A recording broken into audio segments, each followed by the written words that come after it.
माझी मिसेस होती बॅटने मारत होते, त्यामुळे मला थोडंसं कळत होतं की मला कोणीतरी भरपूर मारतंय. मी म्हणत होतो की मला मारू नका, मारू नका. तरी पण ते मारत होते. माझी मुलं गायब आहेत. माझी मुलं सासरच्या लोकांनी घेऊन गेले आहेत. माझा मुलगा आहे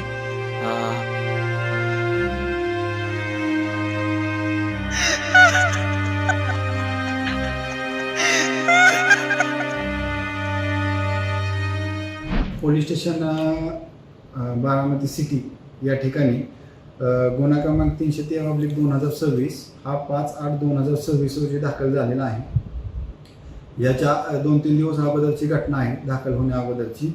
याच्यामध्ये विक्टीम प्रवीण प्रकाश जगताप यांना त्यांच्या पत्नी शर्मिला प्रवीण जगताप यांनी 2 दिवस गुंगीचं औषध देऊन घरामध्ये बॅटनं मारहाण केलेली आहे आणि त्यानंतर गॅलरीमध्ये एक डक्ट बनवून त्या डक्टमध्ये संबंधित विक्टीम यांना ठेवून वरून कडाप्याच्या सहाय्याने त्यांना त्या ठिकाणी झाकण्याचा प्रयत्न करत होत्या।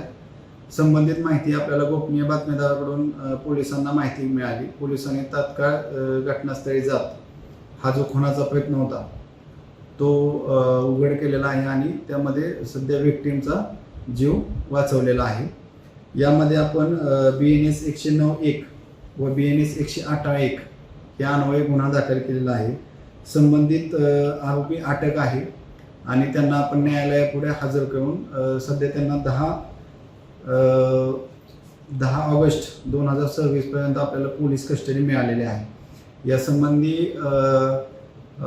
वरिष्ठांच्या मार्गदर्शनाखाली बारामती सिटी पोलीस स्टेशन तपास करत आहेत की हे खून करण्यामागचं खुनाचा प्रयत्नामागं कारण काय होतं, यामध्ये अजून कोण लोक आहेत का, इतर काही साधनं आहेत का, याचा संबंधित तपास बारामती शहर पोलीस करत आहेत। जादू टोण्याचं काय याला अँगल आहे ज्या अर्थी ते पुरत होते किंवा ते टाकण्यात असं काय प्रथमदर्शनी आढळलंय का, आणि जर नसेल आढळत तर त्या दृष्टीने तपास करत आहात? नाही, आम्ही आता कालच आरोपीला अटक केलेला आहे। आज न्यायालयापुढे हजर करून आरोपीचा आम्हाला 10 तारखेपर्यंत PC मिळालेले आहे।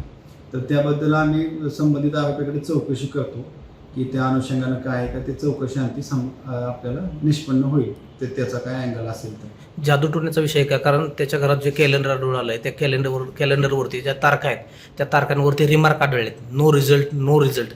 नेमका मग तपास नेमका कुठल्या दिशेने केला जाणार आहे? नाही, सध्या आम्ही आरोपी अटक केलेला आहे। आरोपीकडे विचारपूस केली जाईल आणि ज्या ह्याच्यामध्ये ज्या शंका आहेत जादू टोण्याच्या संबंधीने त्या संबंधी पूर्ण तपास केला जाईल PCR मध्ये। बुधवारी रात्री मला त्यांनी ऑर्थो ज्यूसमध्ये स्लीपिंग पिल्स दिल्यामुळे मी गुरुवारी पूर्ण दिवस पूर्ण रात्र, शुक्रवारी पूर्ण दिवस पूर्ण रात्र आणि शनिवारी मला थोडीशी जाग आली कारण का ते मला बॅटने मारत होते।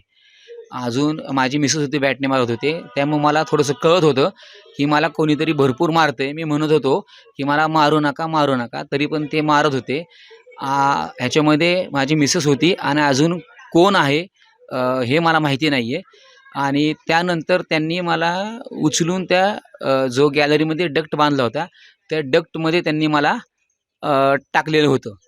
पण जो गवंडी आलता त्यांनी जे बघितलं कडपा टाकताना की माझा हात किंवा पाय हललेला असेल, त्याच्यामुळं त्याला डाऊट आला आणि तो खाली पळत सुटला बिल्डिंगच्या आणि त्याने 112ला फोन केला आणि त्यामुळं तत्काळ पोलिसांची मदत मिळाली। त्याच्यामुळं माझा जीव वाचलेला आहे। त्यावेळेस शनिवारी जो हा प्रकार घडला मला मारण्याचा आणि पुरून टाकण्याचा, त्यावेळेस मी, माझी आई आणि माझी पत्नी घरामध्ये होतो आणि माझ्या आईचा पाय फ्रॅक्चर आहे आणि माझ्या आईला पण तिने झोपेच्या गोळ्या दिल्या, त्यामुळं माझी आई पूर्ण बेशुद्धावस्थेत होती। त्यामुळं माझ्या आईला ह्याची काहीच कल्पना नव्हती। पण ज्या दिवशी मला मारत होती त्यावेळेस मी ओरडत होतो, त्यामुळं तिला थोडीशी जाग आली आणि ज्यावेळेस तिला हे कळालं की काहीतरी प्रॉब्लेम चालला आहे, तर त्यावेळेस आमच्या आईनी आमच्या सोसायटीमधील एका व्यक्तीमार्फत संपर्क साधून आमच्या भावाला पाचारण केलं आणि भावाला पाचारण करून त्यावेळेस भावाला ज्यावेळेस पाचारण केलं त्यावेळेस पोलीस पण तिथं उपस्थित होते। पण आमच्या भावानी दरवाजा उघडला त्यावेळेस मला बेशुद्ध बघितलं, त्यांनी मला उचललं, तत्काळ हॉस्पिटल नेलं.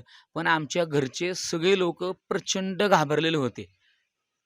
बुधवारी रात्री, गुरुवारी दिवसभर, गुरुवारी संध्याकाळी, शुक्रवारी दिवसभर, शुक्रवारी संध्याकाळी आणि शनिवारी पण दिलेलं. माझी मागणी अशी आहे की याचा तत्काळ तपास व्हावा. याचे सर्व अँगल म्हणजे कॅलेंडरवरती 13 आणि 14 जुलै म्हणजे ज्या दिवशी अमावस्या होती त्या दिवशी त्यांनी नो रिझल्ट असं लिहिलेलं आहे. तर त्याचा अर्थ काय? एक दुसरा असा आहे की घरामध्ये जी कोराड आणली, ती कोराड कुठून आणली? ऑनलाईन मागवली, ऑफलाईन घेतली, कुठून घेतली, कशासाठी घेतली, त्याची चौकशी व्हावी. तिसरी गोष्ट अशी की ते औषध, जे गुंगीचं औषध आहे किंवा झोपेच्या गोळ्या आहेत, ते तिने कुठून आणलं? ते तिने ज्या मेडिकलवाल्याने तिला दिलं ते विदाऊट प्रिस्क्रिप्शन दिलं, तर ते का दिलं? त्या मेडिकलवाल्यावरती कारवाई व्हावी, त्या मेडिकलवाल्याचं तत्काळ त्याला अटक व्हावी, त्याचं लायसन कॅन्सल व्हावं, ही एक माझी विनंती आहे. आणि प्लस असं आहे, सगळ्यात महत्त्वाचं म्हणजे माझी मुलं गायब आहेत. माझी मुलं सासरच्या लोकांनी घेऊन गेले आहेत. माझा मुलगा आहे अ, अ,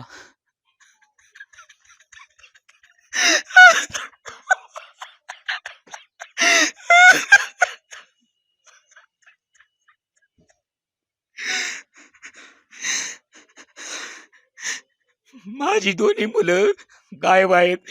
माझा मुलगा आणि माझी मुलगी ते कुठं आहेत आणि त्यांना तिच्यापासून धोका आहे आणि माझ्या सासरकडपासून लोकांपासून धोका आहे. तर त्यांनी माझी मुलं माझ्या स्वाधीन करावी, ही माझी विनंती आहे. महाराष्ट्रातील सर्व बातम्यांचे विश्वासार्ह व्यासपीठ. सकाळच्या सर्व सोशल मीडिया प्लॅटफॉर्मला लाईक, फॉलो आणि सबस्क्राईब करा. तसंच सर्व नोटिफिकेशनसाठी बेल आयकॉन प्रेस करायला विसरू नका.